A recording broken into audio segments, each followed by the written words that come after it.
Patriotique, je vous adresse mes salutations les plus chaleureuses et vous remercie d'avoir fait le déplacement aussi nombreux et à vos propres frais, à la Bourse du Travail. À la Bourse du Travail, ce lieu historique de lutte pour les libertés démocratiques. Cela montre votre engagement à vous mettre debout pour enfin arracher notre véritable souveraineté. En effet, comme vous avez dû l'entendre tout à l'heure, jadis à son appel, nos aïeuls sans faiblesse ont su, avec courage, ardeur et allégresse, livrer au prix du sang des combats éclatants. Cet appel est bien traduit dans nos langues, dans nos tréfonds, et vous venez de l'écouter tout à l'heure en fond. Misité, Bayi Minesu, levez-vous pour être vous-même. C'est bien ce que vous avez compris, puisqu'en moins d'1 an de la création du Front patriotique, et vu l'exécution des tâches retenues sur le terrain pour la mise en place des comités, il nous est apparu nécessaire d'organiser la rencontre d'aujourd'hui pour préciser avec vous, aux uns et aux autres, le contexte qui a conduit à la création du Front patriotique en ces mêmes lieux de la Bourse du Travail. Voir avec vous les objectifs et les perspectives, bien sûr, pour la poursuite des actions. Pour un bref rappel historique, ceci pour nous rafraîchir la mémoire de pourquoi le Front a été créé et dans quel contexte le Front a été créé, je dirais ceci. Tout est parti d'une déclaration au Nigeria de notre président Patrice Talon le 27 août 2023, au lendemain bien sûr du coup d'État qui est intervenu au Niger. Il déclarait en substance ceci: ce qui arrive au Niger est inadmissible et tous les moyens seront utilisés si nécessaire pour rétablir l'ordre constitutionnel au Niger. Le 29 août 2023 se réunit le sommet extraordinaire de la CEDEAO et de l'UEMOA au Nigeria. Au cours de cette session, il est décidé, en plus déjà des sanctions illégales et inhumaines, du blocus de toute transaction commerciale et financière avec le Niger, la réactivation de la force d'attente de la CEDEAO. Dès le 30 juillet, notre président. Le président Patrice Talon applique ces mesures préparatoires de la guerre en fermant la frontière avec le Niger. La France, qui en réalité est le principal commanditaire de cette guerre, qui lui faciliterait la préservation du pillage des ressources du Niger, à savoir l'uranium, l'or, le pétrole, etc., bénit et soutient les conclusions de la CEDEAO et promet toute la logistique y afférente. Constatant l'accélération des préparatifs de cette guerre sous la dictée de l'impérialisme français contre le peuple frère du Niger, et après avoir lu et écouté les déclarations de plusieurs couches sociales,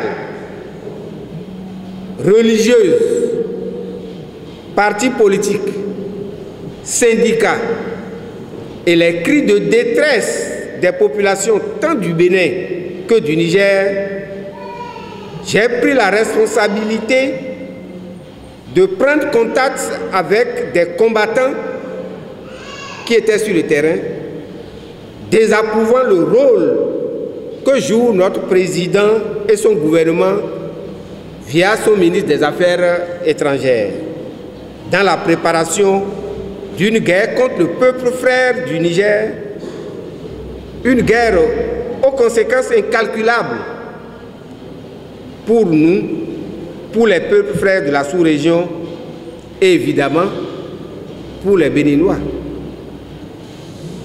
En effet, notre peuple était déjà confronté, vous le savez bien, à la faim due à la réduction par le pouvoir des revenus des paysans producteurs. Vous avez suivi toutes ces scènes. Des salariés licenciés, il y en a certainement dans vos familles. Des revendeuses, des marchés, chômage endémique des jeunes, la multiplication et l'augmentation des taxes, la cherté de la vie. Notre pays était déjà confronté à l'insécurité avec les attaques terroristes. Notre peuple était déjà confronté à l'aggravation de l'humiliation et de la sujétion impérialiste avec l'installation des bases militaires françaises dans notre pays. Et tout ceci entretenu par un système de gouvernance autocratique et de mépris du peuple, avec des lois scélérates pour des poursuites et procès arbitraires ayant conduit à des détentions et exil politiques de nombreux citoyens. Une guerre et ces mesures pour lesquelles notre peuple n'avait aucun intérêt aggraveraient ces situations déjà dramatiques. Le 29 août 2023, j'ai donc adressé un appel au peuple béninois et des demandes d'audience à tous les partis de la mouvance et de l'opposition, à toutes les couches sociales, syndicales et religieuses qui se sont prononcées contre cette agression par procuration que notre président Patrice Talon et ce gouvernement s'apprêtaient à déclencher contre le peuple frère du Niger, en offrant la terre de nos aïeuls pour accueillir les engins de la mort, les militaires étrangers, et en envoyant nos frères soldats au front mourir pour les intérêts de la France. C'est dans cette ambiance générale, sur le principe de contrer cette velléité de guerre, en demandant à notre président Patrice Talon de se retirer de cette dynamique de guerre et d'ouvrir les frontières Bénin-Niger qu'est né, le 30 septembre 2023, le Front patriotique contre la guerre, pour la paix, la sécurité, la démocratie et contre la faim. La déclaration et la charte du Front ont été adoptées à cette Assemblée générale constitutive par les délégués dûment mandatés sur la base que le Front sera un creuset qui rassemble tous les partis politiques d'obédience diverses, les organisations de jeunes, de femmes, les syndicats, les confessions religieuses qui adhèrent à un objectif précis à un moment donné. Dans le cas présent, les objectifs sont s'opposer par tous les moyens à la guerre d'agression contre le peuple frère du Niger, lutter contre l'installation de bases militaires étrangères, notamment françaises, dans notre pays et en Afrique, lutter pour la paix, la sécurité et la démocratie dans notre pays, lutter contre la faim, la privation des libertés. En conséquence, les tâches précises et urgentes avaient été prescrites au cours de cette Assemblée constitutive, à savoir mettre en place des comités du Front patriotique dans toutes les communes, les arrondissements et les 5295 villages de notre pays et aussi dans les différents pays d'accueil de la diaspora contre la guerre au Niger et contre l'impérialisme français. 2. Mettre en place dans nos ministères et unités de production, les marchés, ces comités pour le même objectif. 3. Exiger du président Talon de se retirer de cette guerre impérialiste que son peuple rejette. 4. Exiger l'ouverture des frontières Bénin-Niger qui sont vitales pour notre économie. Rappeler constamment au peuple et notamment à la jeunesse de rester éveillé et debout, car l'avenir de l'Afrique entière se joue actuellement au Niger, au Mali et au Burkina Faso. Aujourd'hui, la coordination du Front patriotique se réjouit du chemin fait en moins d'un an et du résultat obtenu. Les actions du Front ont consisté au cours de la période en des déclarations, publications et points de presse pour alerter l'opinion nationale et internationale du drame qui se joue en Afrique, principalement au Sahel et bien sûr au Bénin. Ainsi, par exemple, le 4 octobre 2023, dans une déclaration, le Front patriotique demandait au président Patrice Talon 1. De renoncer à la guerre et de désengager notre pays de cette aventure comme l'ont fait d'autres pays de la CEDEAO et de l'UEMOA. 2. D'ouvrir les frontières nous reliant au peuple frère du Niger. 3. De ne jamais autoriser les troupes françaises à vouloir se servir du Bénin comme couloir pour soi-disant rapatrier leur matériel par Cotonou, ce qui serait une ruse pour déménager chez nous. En tout cas, notre peuple s'oppose et s'opposera toujours. Le 11 décembre 2023, nous avons dénoncé la présence de bases militaires françaises au Bénin en disant clairement que, citation, « Notre peuple ne veut pas de bases militaires étrangères sous quelque forme que ce soit dans notre pays. Surtout que les dispositifs d'agression contre le Niger et les autres pays de l'AES, Mali et Burkina, sont toujours d'actualité, comme l'ont prouvé les menaces de Thierry Boucar contre le Mali, ainsi que les décisions de la dernière réunion de la CEDEAO le 10 décembre 2023 à Abuja. Nous avons demandé au peuple béninois de continuer à se mobiliser pour chasser de notre pays toutes les bases militaires installées par la France et à se battre contre la guerre contre les peu frères de la sous-région africaine. » Fin de citation.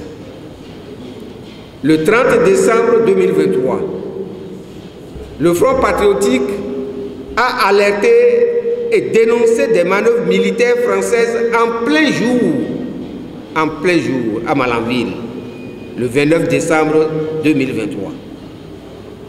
Tous ces actes d'intimidation ont amené le Front patriotique à appeler le peuple béninois à la vigilance et à la mobilisation pour chasser de notre pays les troupes coloniales et agressives d'occupation française. Le Front patriotique peut se féliciter aujourd'hui de la prise en compte de sa proposition pour un début timide de sortie de crise après la médiation entreprise au Niger par les deux anciens présidents du Bénin, Nicéphore Dieudonné Soglo et Thomas Boniaï. En effet,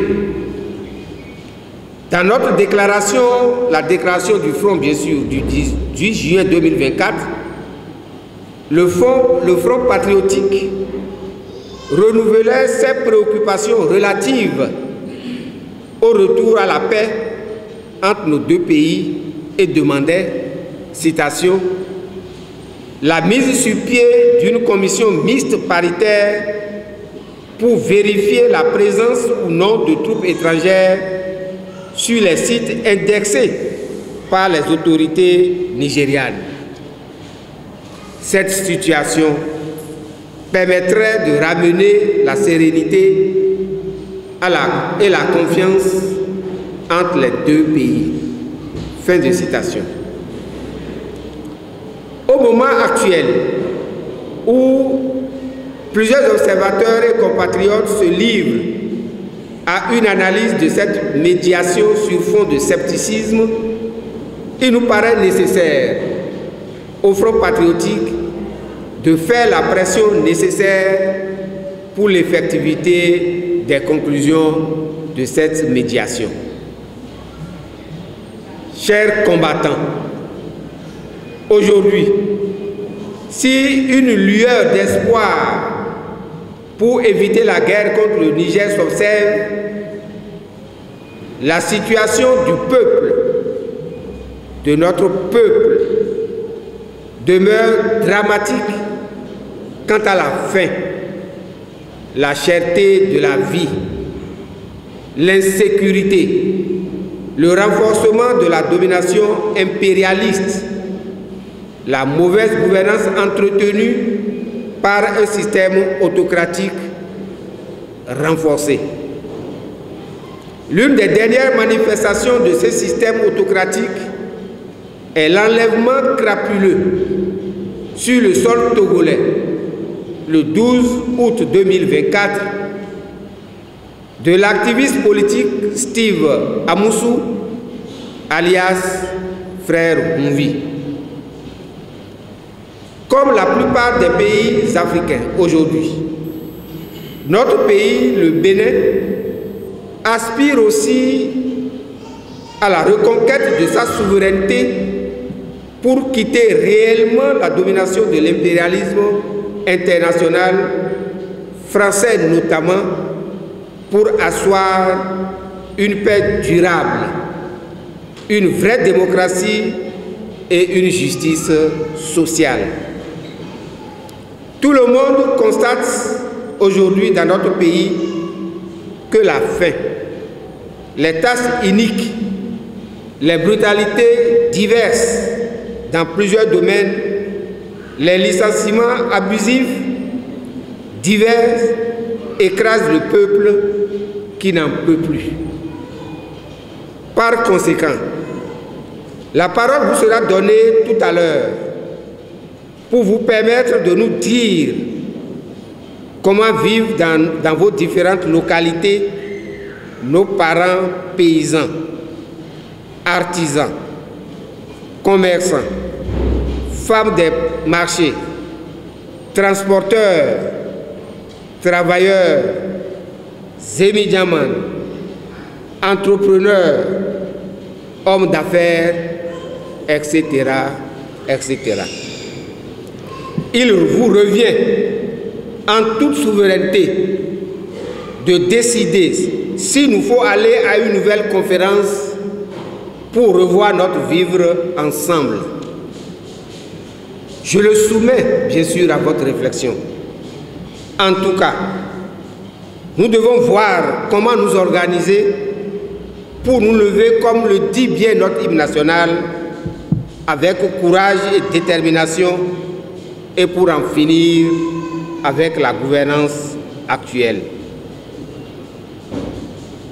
Je vous remercie. Sur convocation de la coordination générale du Front patriotique, les comités du Front provenant des divers départements, communes, arrondissements et villes, villages du Bénin, et des représentants de la diaspora béninoise réunis en un forum à la Bourse du travail de Cotonou décident de rendre publique la déclaration ci-après.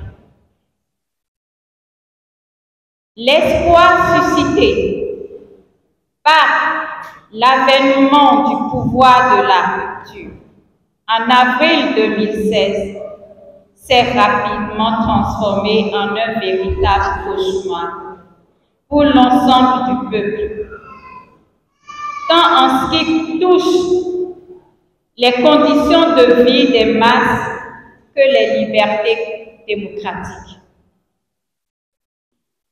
Des conditions de vie de masse. Jamais, depuis 1990, les hommes et les femmes de notre pays n'ont autant souffert dans leur chair et dans leur peau. Depuis l'avènement du pouvoir de la rupture, on dirait que dans la recherche effrénée de profit personnel, l'homme est devenu le gibier à chasser pour s'enrichir. C'est à se demander ce que nous avons fait pour mériter cela. Chasser des emplois dans les secteurs publics et parapublics. Chasser des bords des rues et espaces publics qui logeaient nos petits bars, maquis et petits étalages.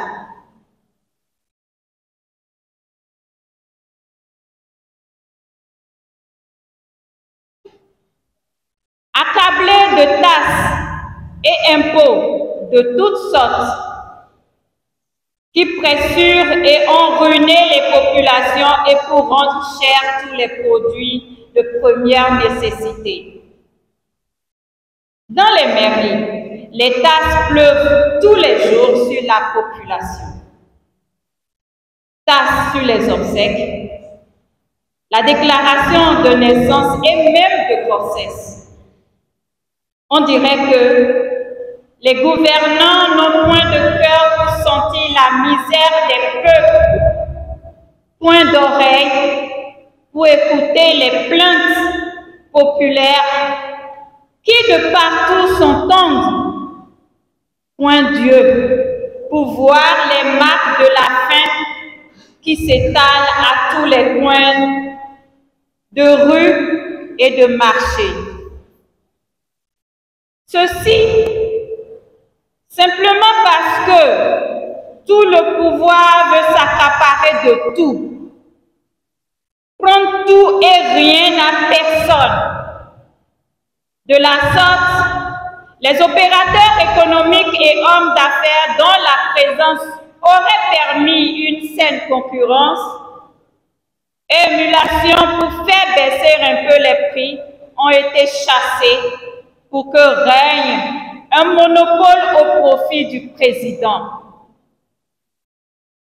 L'augmentation vertigineuse des prix des denrées de première nécessité a explosé. Ceux des petits hommes d'affaires demeurés sur place, les artisans, les petits commerçants, etc., sont accablés par les impôts et ne savent à quel sein se vouer. Ayant fait faillite, la plupart ont préféré fermer baraque. Le pouvoir de la rupture a détruit toutes les libertés, nos libertés. Ainsi, le peuple affamé n'a plus les moyens ni le droit de crier sa faim et de protester. Les lois scélérates, mortifiées, assassines l'empêchent. Ces lois ont été prises allant de la suppression des libertés syndicales au droit de travail, jusqu'aux lois sur le numérique qui sanctionnent même les opinions émises dans sa chaumière et mises sur le réseau informatique. Une cour spéciale, dite cour de répression des infractions économiques et du terrorisme, criette, a été instituée pour régler des comptes à tout opposant à cette gouvernance. Le tout coiffé par une constitution autocrate. Et c'est ainsi que des citoyens abusivement condamnés croupissent encore en prison. Et d'autres ont dû s'exiler. On pourchasse l'homme pour ses opinions. Le cas du frère Onvi, de son vrai nom Steve Amosso, kidnappé le 12 août 2024 à Lomé, est l'illustratif à l'état de la gouvernance actuelle. Point 3. Le président Talon amène des troupes françaises souillées de temps de nos héros nationaux et piétiner la souveraineté de notre pays. Les descendants de Dode sont de retour. Non contents d'avoir commis 2 séries de crimes, à savoir affamer son peuple, puis le priver de liberté élémentaire, le président Talon commet un 3e forfait. Celui de décider de faire la guerre à un peuple frère et voisin. Le Niger est de faire débarquer des soldats français sur notre sol, ce qui a pour conséquence d'accroître l'insécurité partout dans le pays, car il est prouvé partout ailleurs dans la sous-région que là où débarquent des troupes françaises, quels que soient les noms sous lesquels ils arrivent, là aussi arrivent des terroristes. Ainsi, il est établi que ce sont les inspecteurs français qui forment, entraînent et arment les terroristes qui tuent nos soldats et populations. Talon ainsi ce que jamais aucun gouvernement béninois auparavant n'a fait depuis 1964, où le président Romain Débé a mis au dehors les forces armées françaises de notre territoire. Autrement dit, à faire venir des descendants de Dort boire du champagne sur la tombe de Béhanzin, Dada Béhanzin. Biokera Kaba, ce qui est inadmissible. Peuple béninois, jeunes travailleurs, femmes de ce pays, trop, c'est trop. On n'en peut plus. Notre pays connaît la honte et l'indignité. Et c'est pour mettre fin à cela que le Front patriotique a été fondé. Le Front patriotique est l'expression de toutes les forces. Nos frères du Nigeria viennent de nous montrer, de nous donner l'exemple. Et il faut mettre fin à la mauvaise gouvernance actuelle. Et au regard du dernier code électoral, concocté et imposé par le pouvoir de Patrice Talon, aucune élection, aucune échéance électorale ne résoudra le problème du Bénin. Il ne reste comme seule voie que celle de retourner à une assise pour se donner de nouvelles règles, des règles de vivre ensemble démocratiques et patriotiques. Autrement dit, une nouvelle conférence nationale.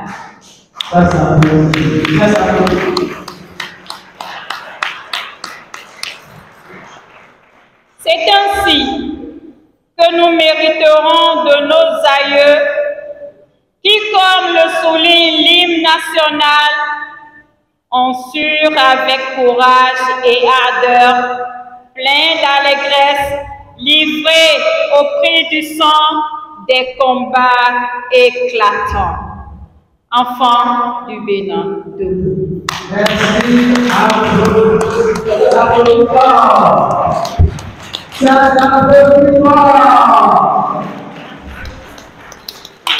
Nous devons nous lever effectivement.